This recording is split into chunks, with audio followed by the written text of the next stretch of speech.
Hello, everybody. What a first day. Thank you so much for logging on using Zoom, and thank you so much for your brilliant work. I'm uploading as much of it as I can onto our blog, and as you can see, it's just amazing.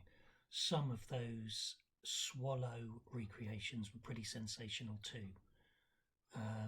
Much more to look forward to tomorrow.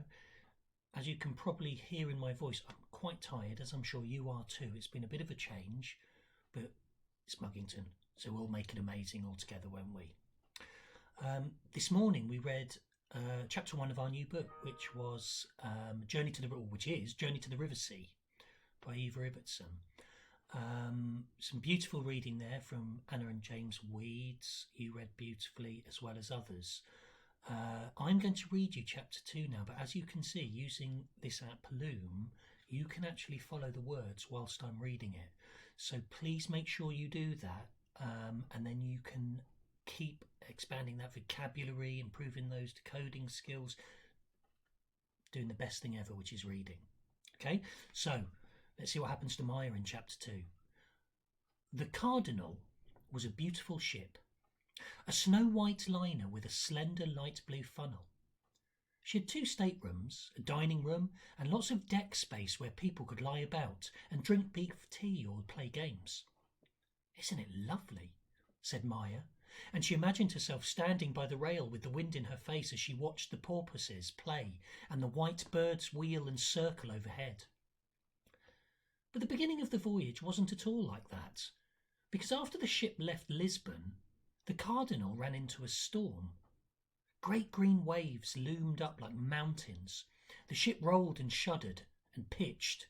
Hardly anyone got as far as the dining room, and the doors to the decks were closed, so that any passengers still on their legs did not get washed overboard. Maya and Miss Minton shared a cabin with 2 Portuguese ladies, who spent their time in their bunks groaning, being sick, praying to the Virgin, and basically begging to die.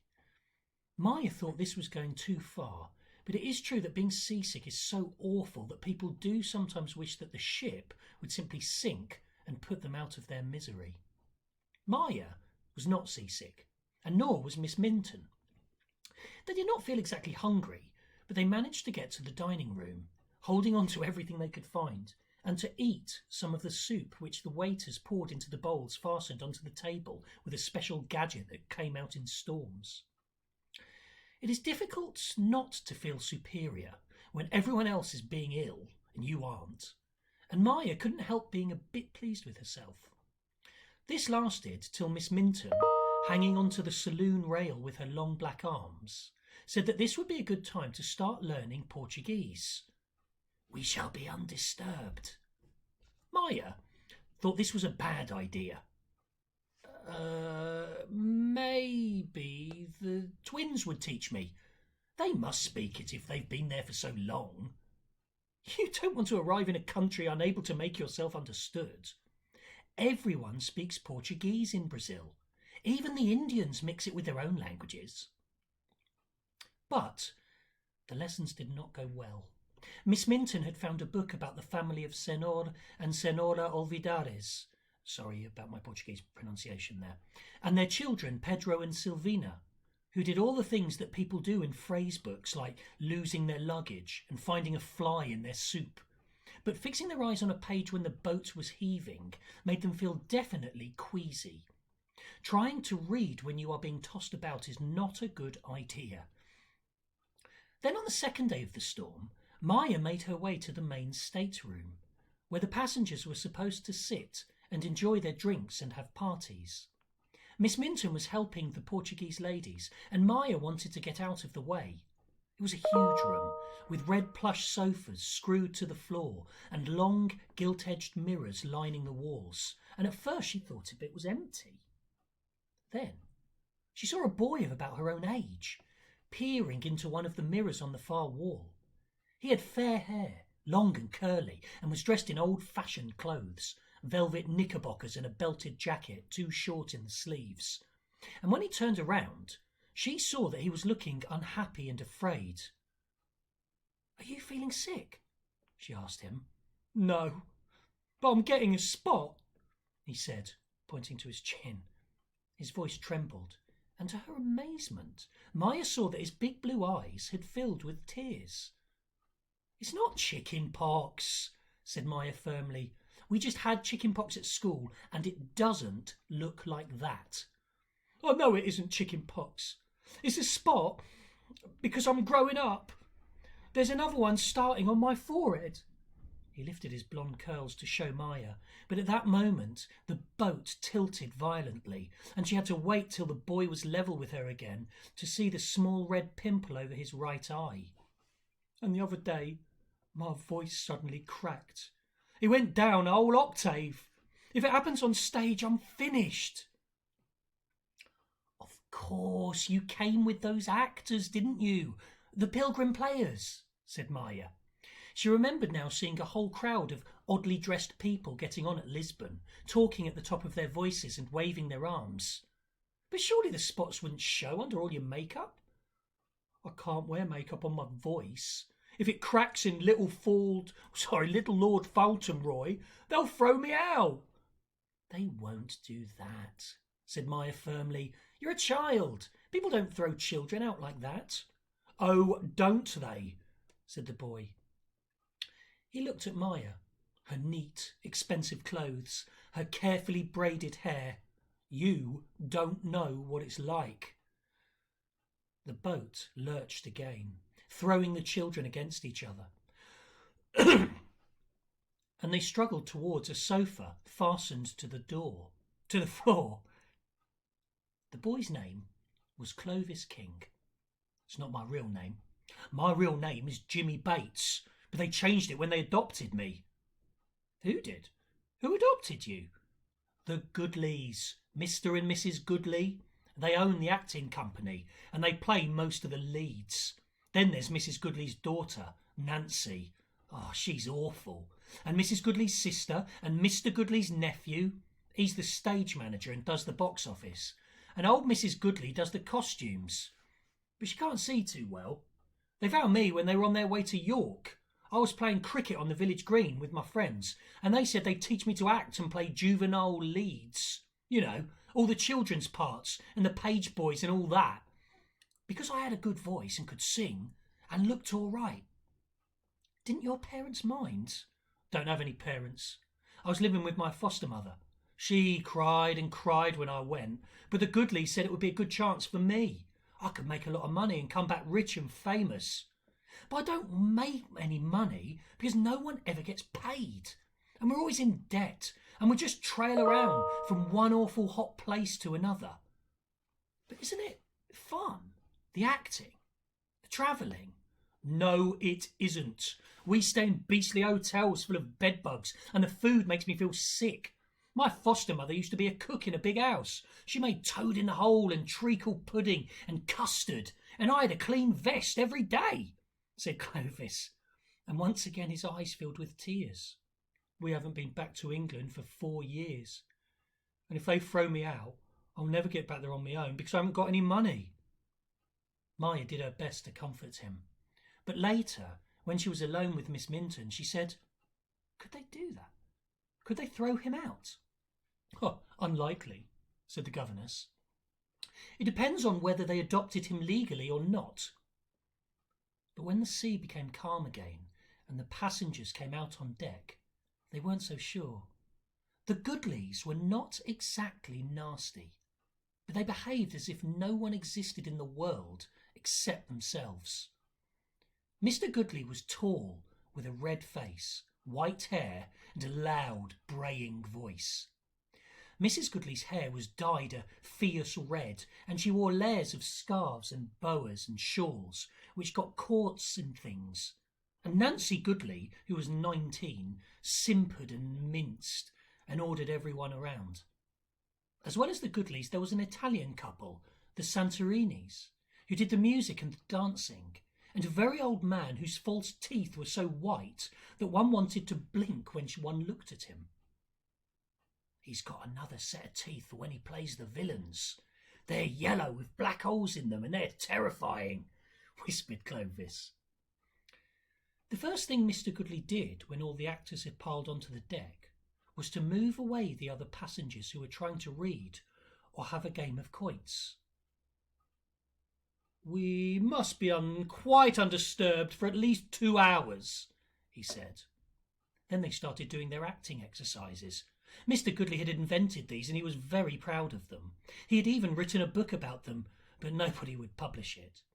First, everybody threw out their chests and made the air go from the bottom of their spines to their throats in an "ah" sound.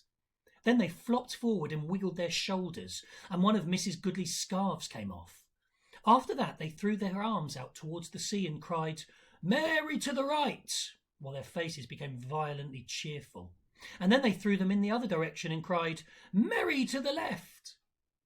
When they had done "Merry to the right" and "Merry to the left," they did "Wretched to the right" and "Wretched to the left," and their faces stopped being cheerful and became extremely sad. Clovis had to join in with the others, but whenever he could, he came over to talk to Maya and Miss Minton and ask them questions about England. Do they still play conkers? He wanted to know, and make a guy on bonfire day. And what about snowmen? Has there been a lot of snow? "Oh yes, it was good last year," said Maya. "We always run out when the first flakes fall and try to catch them on our tongues. The first snow tastes like nothing else in the world." Clovis agreed, but the thought of tasting things set him off on what he missed most from England: the food. "Oh, did you have semolina bake for pudding? The kind with squelchy raisins in it? And what about jam roly-poly? Oh, and plum duff with cornflower sauce?" Maya said, yes, they had all those at school, but she couldn't help being sorry for Clovis, who was so homesick for the stodgy pudding she hoped never to eat again. When they had finished their exercises, the company started rehearsing scenes from the plays they were going to do. One of these was the sleepwalking scene from Macbeth. Mrs. Goodley was Lady Macbeth, of course, and Maya thought she was very stirring, tottering about all over the place and muttering, "Out, damned Spot," with a terrible leer. So she was rather hurt when Miss Minton, who had been reading, closed her book and got ready to go below. "Don't you like Shakespeare?" asked Maya. Miss Minton gave her a look. "I rank Shakespeare as second only to God," she said, "which is why I am going to my cabin." Clovis didn't have much to do in Macbeth. Mr. Goodley had cut most of the parts with children, but the next day they rehearsed Little Lord Fauntleroy. Maya had read the book. It was soppy, but a good story all the same, and she thought Clovis acted really well. He was the hero, of course, the little American boy who finds he is the heir to a great castle in England, owned by his crusty old grandfather, the Earl.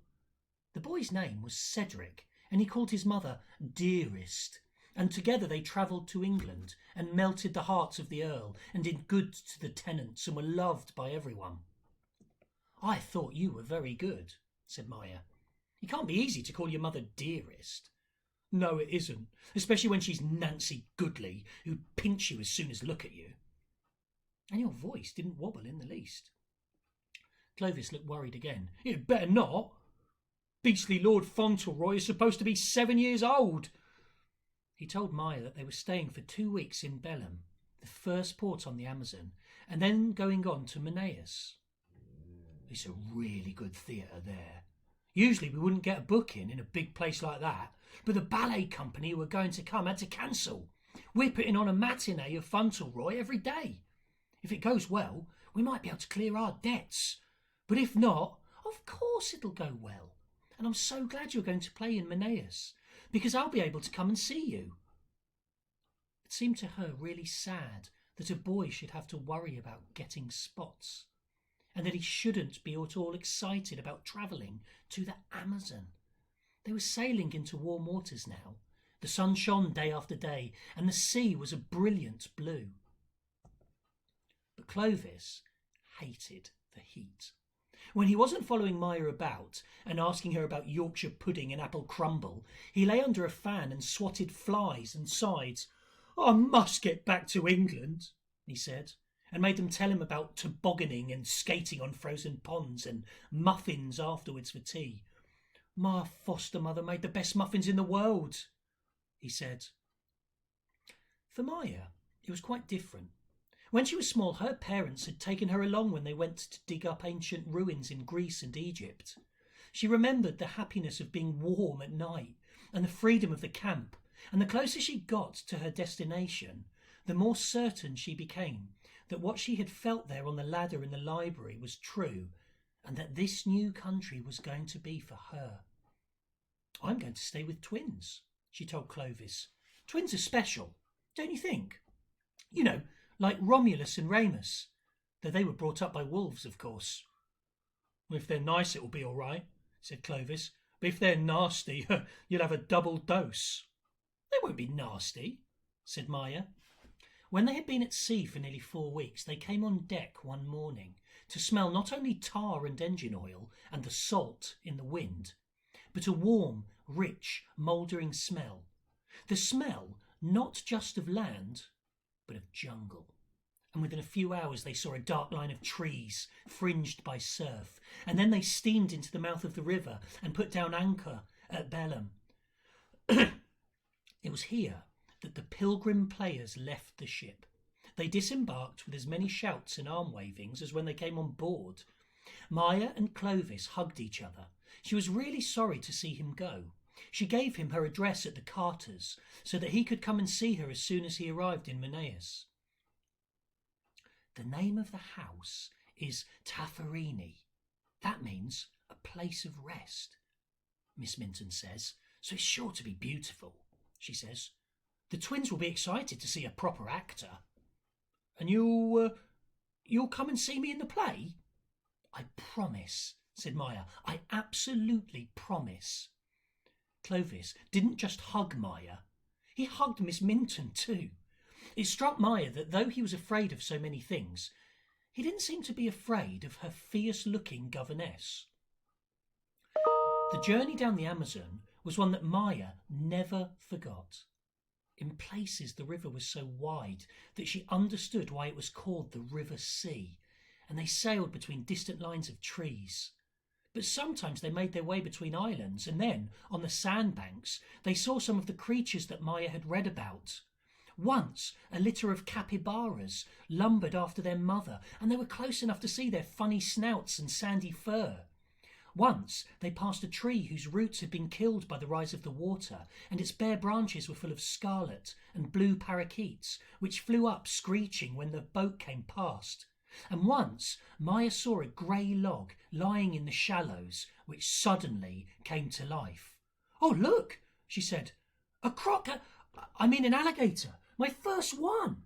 And the man standing close by nodded and said he was glad that she knew that there were no crocodiles in this part of the world. You'd be surprised how many people never learn. They passed plantations of rubber trees and Indian villages with the houses built on stilts to stop them being flooded when the river rose. The Indian children came out onto the landing stage and waved and called them, and Maya waved back and didn't stop till they were out of sight. Sometimes the boat went close enough to the shore for them to pass by old houses owned by the sugar planters or coffee exporters. They could see the verandas with the families taking tea and the dogs stretched out in the shade and hanging baskets of scarlet flowers. Will it be like that? Maya kept asking. They're sure to have a veranda, aren't they? Perhaps we can do lessons looking out over the river. She was becoming more and more excited. The colour, the friendly waving Indians, the flashing birds all delighted her. She was not troubled by the heat, but the centre of all her thoughts were the twins. She saw them in white dresses with coloured sashes like pictures in a book, laughing and welcoming and friendly. She imagined them getting ready for bed, brushing each other's hair and lying in a hammock with a basket full of kittens on their laps, or picking flowers for the house. They'll have a big garden going down to the river. Don't you think? She asked Miss Minton. And a boat with a striped awning. A striped awning, probably. I don't really like fishing because of the hooks, but if they showed me, I suppose you can live off the land in a place like that. Since the letter the twins had written to her was only 2 sentences long, Maya was free to make up their lives. She did this endlessly. I wonder if they've tamed a lot of animals. I should think they would have, wouldn't you? Coaties get very tame. Or maybe they'll have a pet monkey, a little capuchin that sits on their shoulders, and a parakeet, she asked Miss Minton, who told her just to wait and see and set her another exercise in her Portuguese grammar. But whatever Miss Minton said made absolutely no difference. In Maya's head, the twins paddled their boats between giant water lilies, trekked fiercely through the jungle, and at night played piano duets, sending the music out into the velvet night. They'll know the names of everything too, won't they? Those orange lilies, no one seems to know what they're called, said Maya. The names will be in a book, said Miss Minton quellingly, but she might have spared her breath as Maya wandered further and further into the lives of Gwendolen and Beatrice. They'll shorten their own names, do you think? Gwen, perhaps, and Beatty? It occurred to Maya that Miss Minton knew quite a lot about the creatures they came across the river. And when her governess pointed out freshwater dolphins swimming ahead of them, she plucked up courage to ask what had made her decide to come out to the Amazon. Miss Minton stared out over the rails. At first she didn't answer, and Maya blushed, feeling she had been impertinent.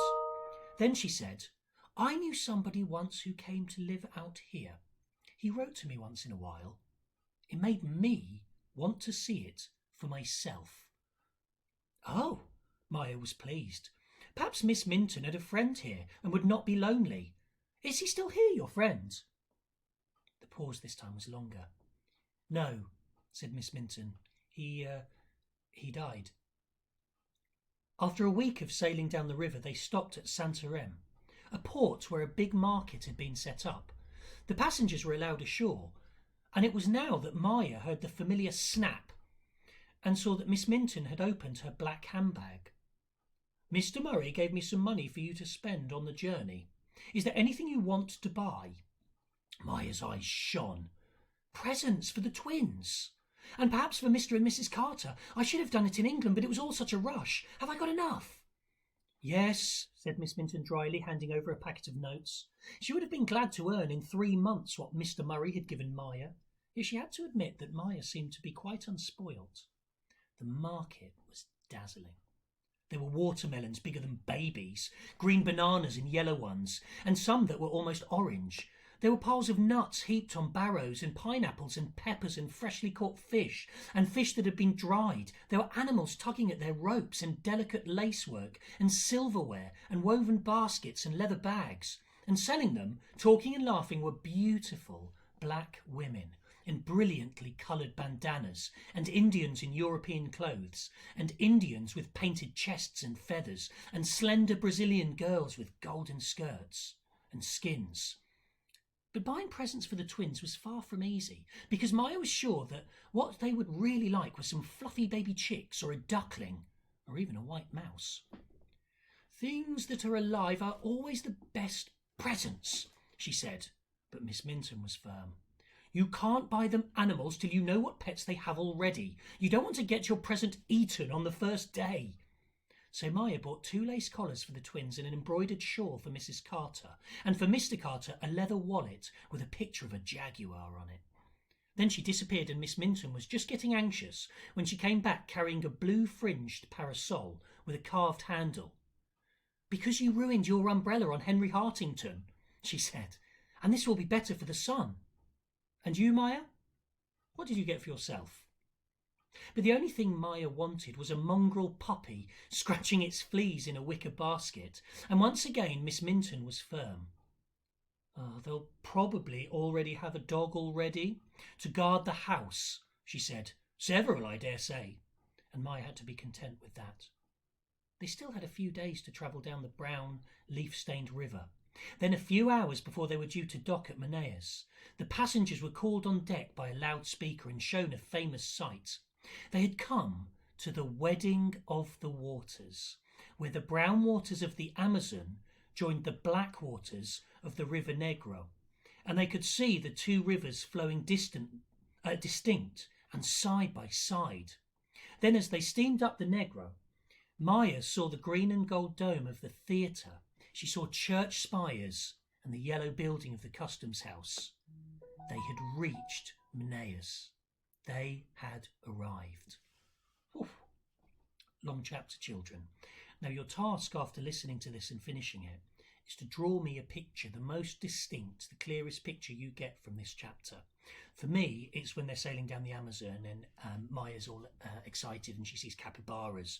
She doesn't see a crocodile, she sees alligators, other animals that she mentions. And imagine this huge, wide river with brown water that she mentions and the islands in the middle. And I think you could do an incredible picture of that, potentially even mentioning the Indian houses on stilts, to avoid the flooding. If that's not the most vivid image you had, you might have had the marketplace with the watermelons as big as babies. But your task is to draw a picture linked to this chapter. So you need to make reference to the things we've covered in here. Can't wait to see what you're going to do.